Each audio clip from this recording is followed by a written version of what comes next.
us, and they're about to perform one of their trademark two-handed interviews here in the EyeTV studios exclusively for the South Bank Show. Ladies and gentlemen, John Bird and John Fortune.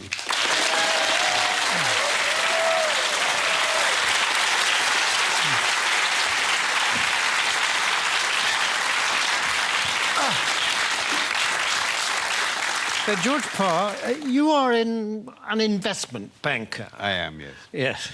And as such, you have your fingers right on the pulse of the financial market. Yeah, very much so, yes. And during the summer, there's been a great deal of turbulence and volatility in the market, yes. Tremendous, yes, tremendous. Yes, and what has caused that? Well, you have to remember two things about the markets. One is that they are made up of very sharp and sophisticated people who, these are the greatest brains in the world. And the second thing you have to remember is that the financial markets, to use the common phrase, are driven by sentiment. What does that mean? What does that mean? Well, things, let's say, are just going along as normal in the market, and then suddenly, out of the blue, one of these very sharp and sophisticated people says, "My God, something awful's going to happen! We've lost everything! Oh, my God, what are we going to do? What are we going to do?" Shall I jump out of the window? Shall I jump out of the window? Exactly. Let's all jump out of the window. Sell! We've lost a sell! Yes. Precisely. Yes. Precisely. And then a few days later, this same sophisticated person says, "You know, I think things are going rather well." And everybody says, "Actually, I agree with you. I think we're rich. We're rich. Yes. Rich. Yes. Bye. Yes. Yes. And that's what we call market sentiment. Yes. Surely we are exaggerating just a bit, aren't well, we? I don't know. I mean, in August, in the middle of August this year, when the market absolutely plunged in London, a well-known city firm, State Street Global Markets, issued a statement in which it said, and I quote, "Market participants don't know whether to buy on the rumour and sell on the news, do the opposite, do both, or do neither, depending on which way the wind is blowing," unquote. Yes, and this is the kind of rigorous analysis that companies will pay huge salaries for. Yes, exactly. And a few days later, when the markets had gone up a little bit, the senior equities advisor on ABM Ambro Morgan said, and I quote, "We're back to happy days again." Well, no price is too high for that, for that kind of mature wisdom, certainly is it? Not. And the reason this sort of people are paid millions of pounds in bonuses. Yes, of course.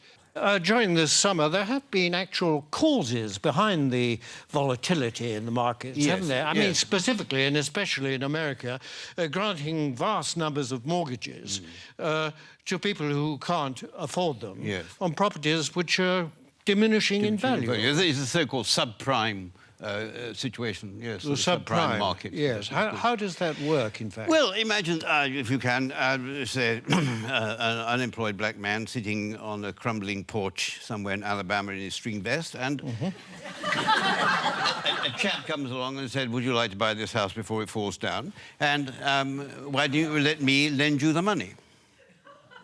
And is this chap who says this, is he a banker? Oh, no. He's a mortgage salesman. His income depends entirely on the number of mortgages that he can arrange.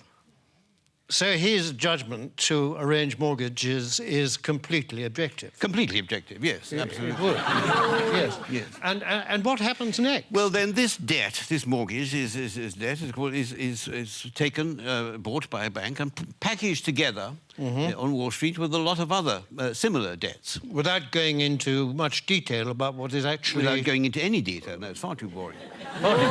And so this is put into a package of debt, and then it's moved on to Wall Street, and this is extraordinary what happens then, that somehow this package of dodgy debts stops being a package of dodgy debts and starts being what we call a structured investment vehicle. And SIV? An SIV, exactly, yes. Yes, I see. And then someone like you comes along and buys it. I buy it, yes, and then I will ring up, I don't know, somebody in Tokyo and say, "Look, I've got this package, do you want to buy it?" And they say, "What's in it?" And I say, "I haven't got the faintest idea." And they say, "How much do you want for it?" And I say, $100 million, and then they say, "Fine, that's it." And that's the market. And presumably this package, I mean, that kind of thing can happen several times to the same package. Possibly, yes. And every time it does, of course, then you or someone like you will get a fee and a markup and a profit, yes. And so well, you can't expect us to do it for nothing. It's hard work. In view of the fact that in these packages there's a lot of dodgy debt, what is it about it that attracts the financial, risk takers? Yeah, well, because these hedge funds, as they're called, which specialise in these debts, they all have very good names. You mean they're responsible companies? No, I don't. It's nothing to do with their reputation. They have actually very, very good names. The names they think up for them are very good. I'll give you an example. There's a very well-known American Wall Street firm called Bear Stearns, who have two of these hedge funds which specialise in these mortgage debts. And they lost so much money, lost so much of its value, that Bear Stearns announced that they would have to put in $3.2 billion into one of the funds to try and keep it afloat. $3.2 billion? 3.2 billion, yes. And even then they said the investors couldn't get any money out of it and they were going to let the other fund go. But one of these funds was called the High Grade Structured Credit Strategies Fund, and the other was called the High Grade Structured Credit Enhanced Leverage Fund. Well, that sounds very good. That's good, isn't it? Yeah. It sounds very trustworthy. Actually, this is the magic of the market. What started off as lending a few $1,000s to an unemployed black man in a string vest has become a high-grade structured credit enhanced leverage fund.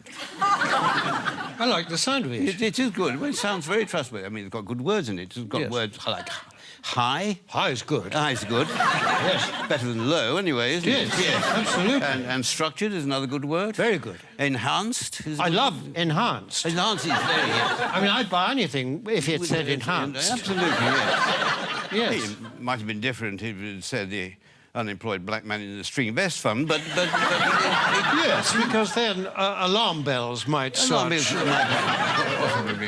to ring. But despite these very plausible names, surely the reality is that the people that lent all this money have been incredibly stupid. Oh, no. The reality is that what was stupid is, for at some point, somebody asked how much money these houses were actually worth. I mean, if they hadn't bothered to ask that question, then everything would have gone on as perfectly normal. But unfortunately, they did. I see, but now, you see, people are saying the crisis is likely to turn into financial meltdown. I mean, can that be avoided? It can be avoided, provided that governments and central banks give us, the financial speculators, back the money that we've lost. But isn't that rewarding greed and stupidity? No. It's rewarding what the Prime Minister Gordon Brown called the ingenuity of the markets. That is You see, and we don't want this money to spend on ourselves. We want this money just to go into the market so that we can carry on borrowing and lending money as if nothing had happened without thinking too much about it. Yes, but if the worst came to the worst and you didn't get this money, what then? Well, then there'd be another market crash, and then I would say to you what people like me always say, that it's not us that will suffer, it's your pension fund. Thank you very much, George Parr. A pleasure.